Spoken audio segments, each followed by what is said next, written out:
Hey Vegeta, what does the scouter say about his power gear cooling system Infinity?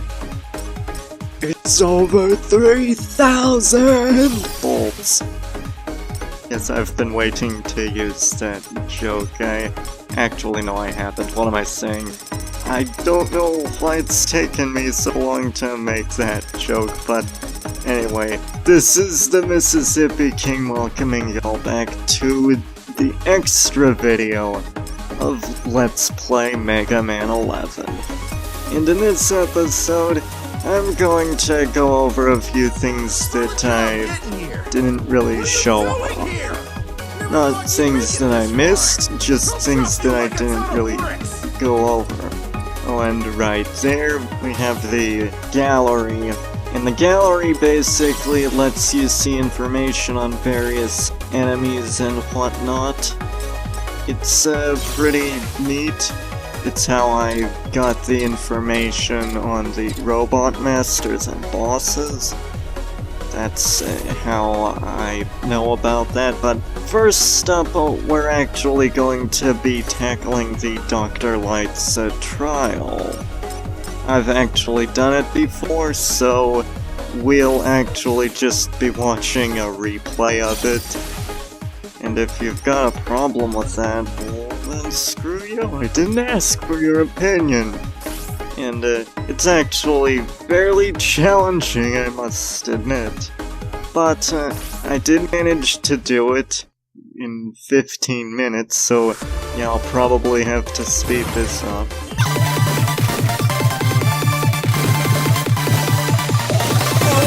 Because of that, well, I mean, that means it's gonna be time for a speedrun match. Checkpoint terminal.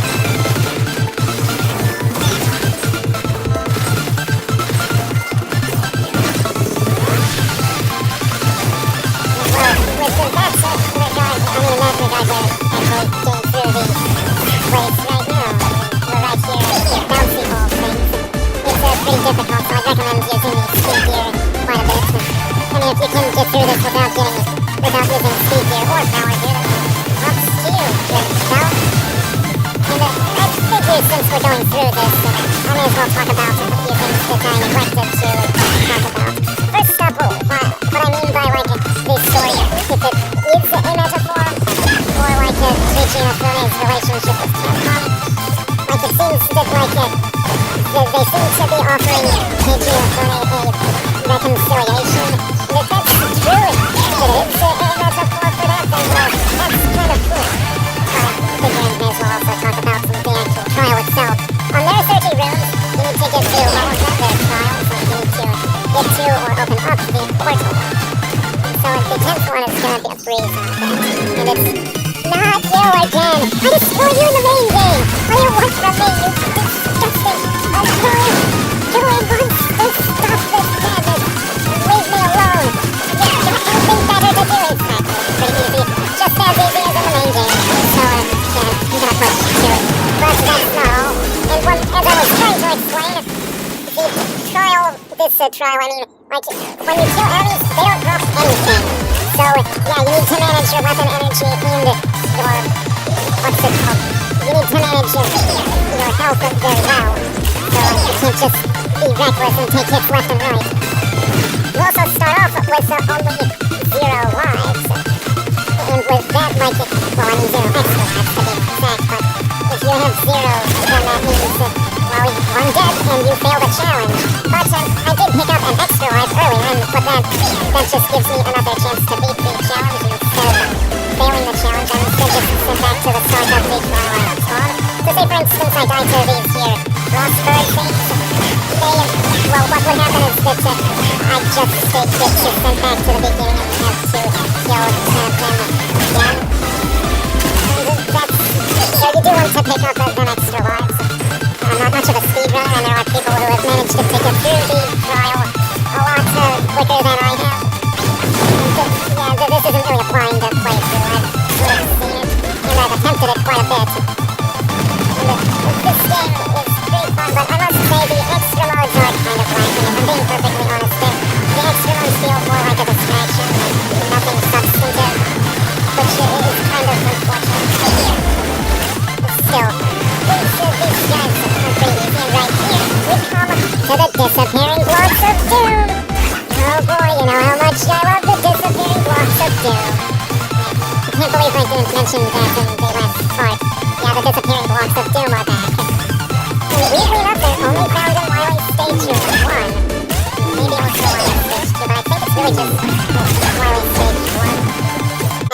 Dear Fortress 1, my bad. Old habits die hard, it's called like Wily Stage 1 in all the previous games, so it's weird adjusting to the new name. Sort of like how I keep messing up the bubble region, calling it the bubble red. Jeez, so embarrassing.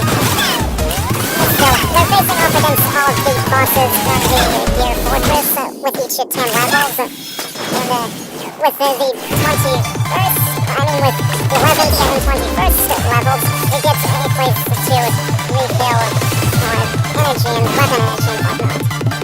But here's some more bouncy balls. And that's just a fun thing, like, a lot of people have actually complained about the bounce man stage, and it's sort of see where they're coming from.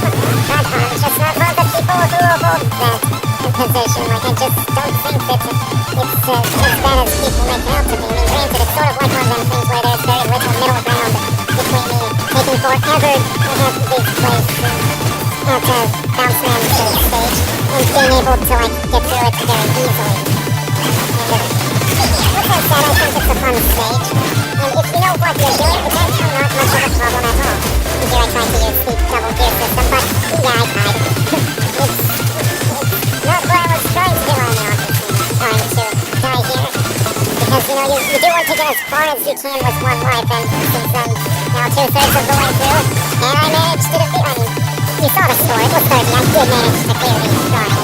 And I'm not the best, I must say, not much of a speed runner. Still, it's an interesting distraction, but nothing else to it. And the quiz is still going on. I'm running out of things to talk about, folks. But still, the enemies in this place can be fairly hazardous. It's not called a trial for nothing. And it has some pretty difficult parts, but again, please speed here helps quite a bit. That's one thing I should talk about, Superhero Mode. Superhero Mode has a few neat things. I'll be showing that off more later. But, yeah, if they do release DLC for, like, Proto Man or Base, then I'll probably be showing off Superhero Mode more in depth then. But for now, I'll just be going over some of the base things about it. And right there, I died once again to it. The blocks, the falling blocks, they are actually not that bad. What am I saying? Still, you do want to watch out for them. But these blocks, they are on two-step and jive, huh? I mean, there's a bunch of two-step and jive, huh? What am I saying? And the block dropper can come in handy right here, but I didn't really get to use it. It's like, why not? Trust in Stone's charge! It's some Owen Rogers for you. I should be referencing Owen Rogers more. And Dragon Ball Z less! Seriously, people are probably getting sick of my Dragon Ball references. I should reference something different for once. Something like someone like Owen Rogers. So, you know, Wily, I will try and defeat you once again. I mean, 2 times now. And Dr. Wily is actually very easy. Even on Superhero Mode, I can beat him with very different damage. The Wily Machine 11 is one of the easiest in the series. So, the thing with it not having a second form, like a capsule, is that, like, this is actually considered part of the Wily Machine itself and not the Wily capsule. And see, here he is using power gear. I don't know if I showed off the power gear form, but you can actually use both gears at the same time. The Tundra Storm, by the way, that is really good, and the thing with the Joes... These sloppy Joes, that is? The ones that pilot the mechs? Well, you can actually use the Tundra Storm to destroy the Joes inside. And that can be useful, otherwise you'd have to attack the mech itself and then defeat the Paperclip Joes, or whatever they're called. But next up, I'm gonna be showing off the metal collectors thing. And this is interesting because this part is actually done blind. I mean, like, I've recorded it blind, so I don't really know where the... Okay, here's a secret, it's actually post-commentary, but still, I didn't know where these things were. So, yeah, it wasn't something that I knew about, but I get the gist of the metal collector thing, and basically you want to collect some things here. we're hearing Bounce Man stage. I figure since we've seen this before, I may as well speed this up too, because, no one likes to see this crap all over again. But, I'll just show off one stage, and again, I'm not going to be showing off every single thing, every single stage with every single thing. That'd be ridiculous, I'm not doing that. I will show off, the gist of each one. Nothing much more than that, but still, I just want to give people good ideas of what these things are all about. And funny enough, one of the modes is actually Jump Saver, and it's actually possible to beat this stage without jumping a single time. I actually watched the leaderboards before recording it, and sure enough, the number one player did in fact manage to beat it with 0 jumps, because the secret is bouncing off of them bouncy balls. Doesn't actually count as jumping, so that's the secret you can use. It's pretty handy, and you can't actually do that. I can't say I'm much of a fan of Jump Saver because, it's a platformer. It's kind of awkward having that to take away the main mechanic of the game. And there are some other things. The Buster Breakdown is basically a pacifist mode, where you get through the game, you get through each stage with the fewest amount of weapon usages. Not necessarily your default weapon, but weapons in general. And I take it this also means the pile driver, even if you use it to, get through places, as an air dash, for instance. And I've actually managed to do some decent work there. I've seen some pretty impressive runs through it. And I do it. These roads really aren't that interesting, they're just distractions, as I've said before. And as I was saying with the Coffee Mug Joes, or whatever they're called, they're pretty simple in this game. They're a lot easier than they were in Mega Man 9 and 10, that's for sure. But in Mega Man 9 and 10, they were pretty annoying. And as Proto Man, you took double damage from them. Or you can also reflect their shots if you jump. And with the Hussars, basic, they were pretty easy. And of course in Mega Man 9 they were really obnoxious because they shot like a full stream of enemies. And that's the thing, people keep saying Mega Man 9 is just so hard, and it's like, nah. In fact, people seem to think this game is hard. And I've played it through on Superhero mode, and I managed to get like a few game overs and whatnot, but I've still managed to beat this game even on Superhero mode without using a single energy tank. And of course, because of that, I managed to because of that, that makes for the 9th game in a row or so, or maybe 8th, that I've beaten without using any energy tanks. So far, and yes, I am counting Mega Man 10, thank you very much. Just because I used an energy tank that one time off screen to get the ending for Proto Man, I still managed to beat the game without using an energy tank, on hard mode, with all 3 characters, except for Proto Man, but still. That double damage thing, that is stupid. That is a terrible way to limit a character's ability. And that's one of the things I like about this game, is that there are ways of balance, that this game balances the difficulty better. Instead of just relying on stupid things, instead it's a lot better. Although, to be fair, this game also relies on a few stupid things, really just the knockback. And I got a bronze medal on that, which is kinda lame, but I'm not going for perfection or anything. And the next thing I want to show off would be the Jump Saver. I'm gonna try and get as far as I can, but I can't guarantee anything. And one thing that I feel I should mention, though, is that, the double gear technique is a good example of how this game balances things out. And, it didn't really go over well, this, Jump Saver. I did rather terribly. But the next thing I want to show off would be the Balloon Rush.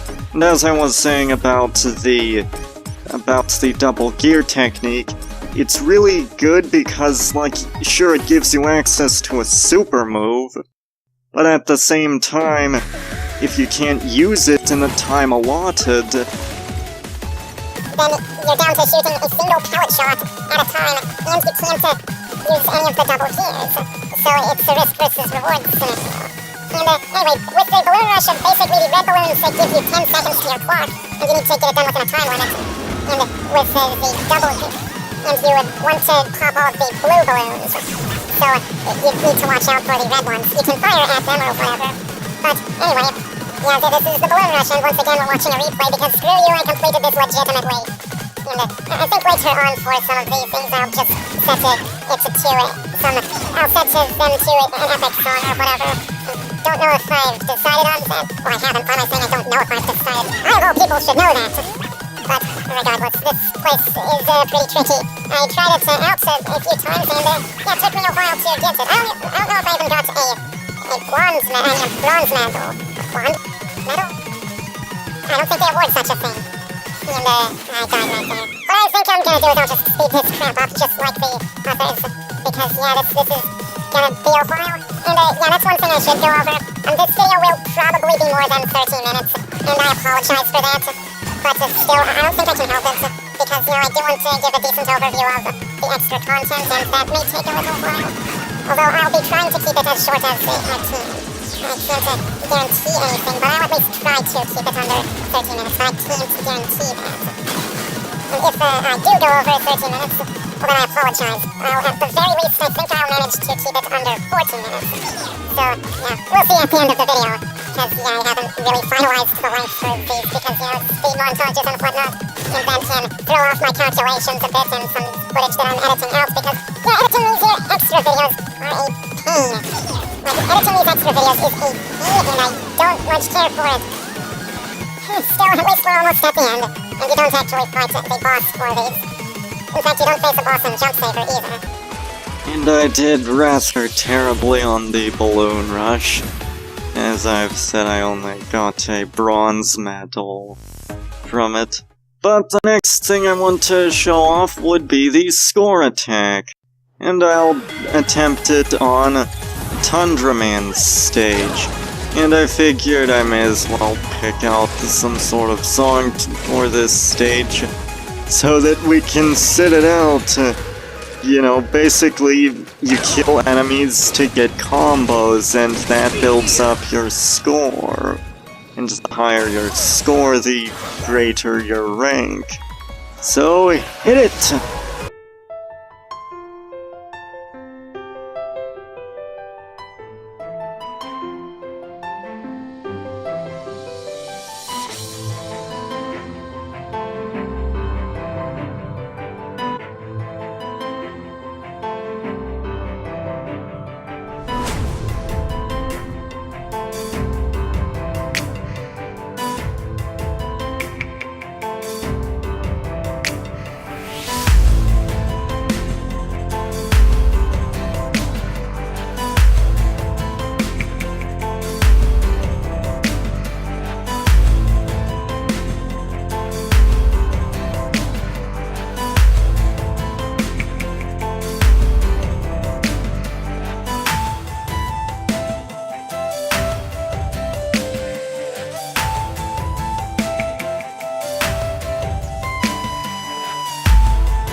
Once again, I did rather poorly, so yeah.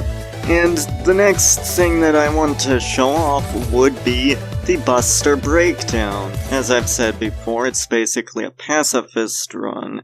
And we're going to set it to a song, and it should sound familiar because it's the very first song I've used for the first boss rush in the original Mega Man game. The Saloon, by Josh Lippy and the Overtimers. Hit it!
this is the last episode of my journey through the classic Mega Man series, so I may as well end it off with a callback to, of course, the very first song I used in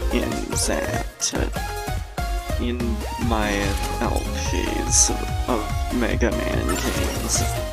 But the next thing I want to show off is the shop. And after you beat the game, you gain access to the Awakener chip. And what this does is gives you infinite weapon energy. And plus, it also gives you infinite Rush Jet and Rush Coil. But what I wanted to show off was the Screw Catcher, which increases the chances that enemies will drop screws. And there's also the Cooling System Infinity, which grants you infinite use of the double gear system. And yeah, have fun nuking the heck out of everything in sight. And that's why I made the joke earlier about the power gear. Because, you know, it does cost 3,000 volts and doesn't actually cost over 3,000, but I had to make some sort of joke. And the next thing I want to show off is the Spike Protection, the Buster Chip Plus, the Buster Plus chip, my bad, and the Auto Charge chip. And the Auto Charge chip basically charges your Mega Buster when you're not firing it, and when you have it equipped. And the Buster Plus chip increases the size of the Mega Buster's shots. The Spike Protection gives you protection against spikes, as it's a Pierce Protector in this game, but whatever. It's Spike Protector to me, and it always will be. And anyway, it's basically, when you get hit by that, then it will look like you've taken damage, but it doesn't actually damage you, contrary to what Clemenceau says. In the newcomer mode, you get infinite Spike Protection, Pierce Protectors. Again, I'm screwing that up because that's what they were in Mega Man 9 and 10. And in that, you had in newcomer mode, you have infinite Pierce Protectors, and so spikes do not damage you. And I figured now I may as well show off the weapon tank, the mystery tank actually. The weapon tank does what it does in Mega Man 7, it refills all weapons energies.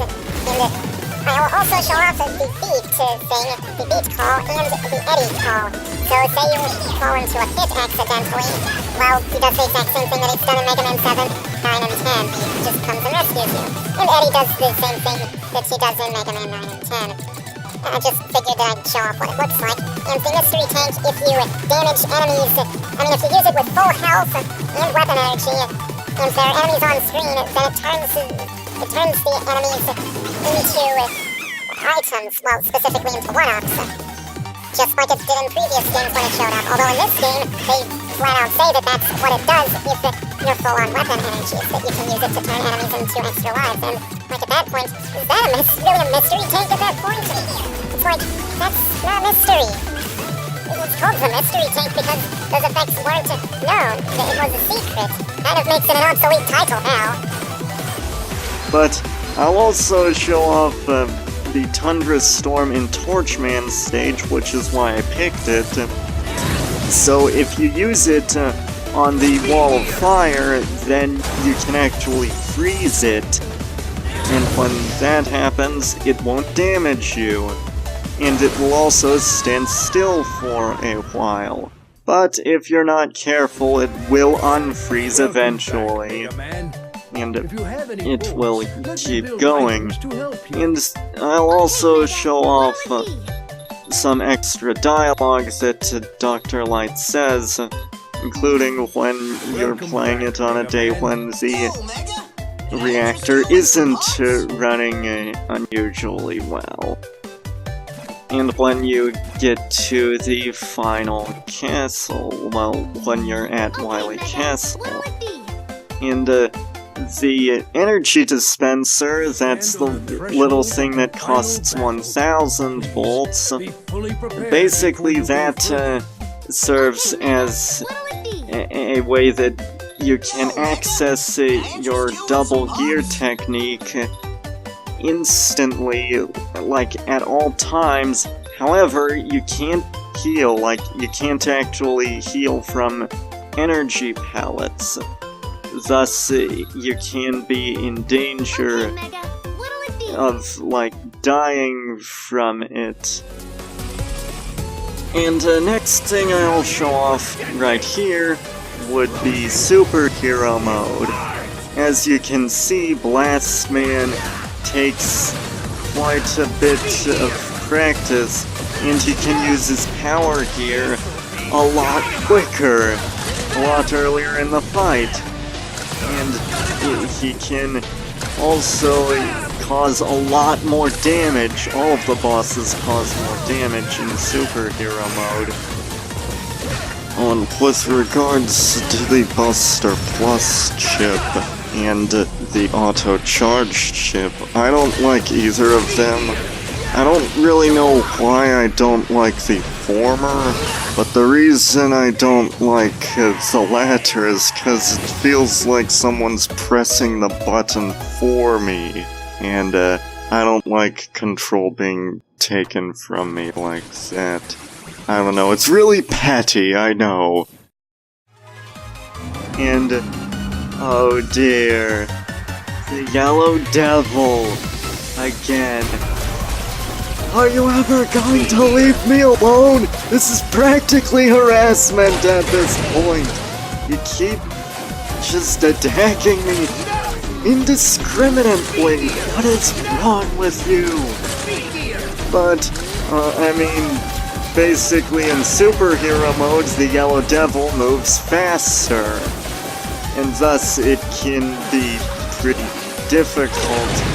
And it also does more damage.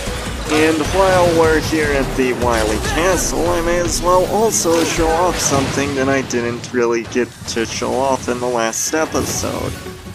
With the thing right there, the boss, the mini-boss, you can actually fight it, and I'm actually showing off without using any of the extra weapons.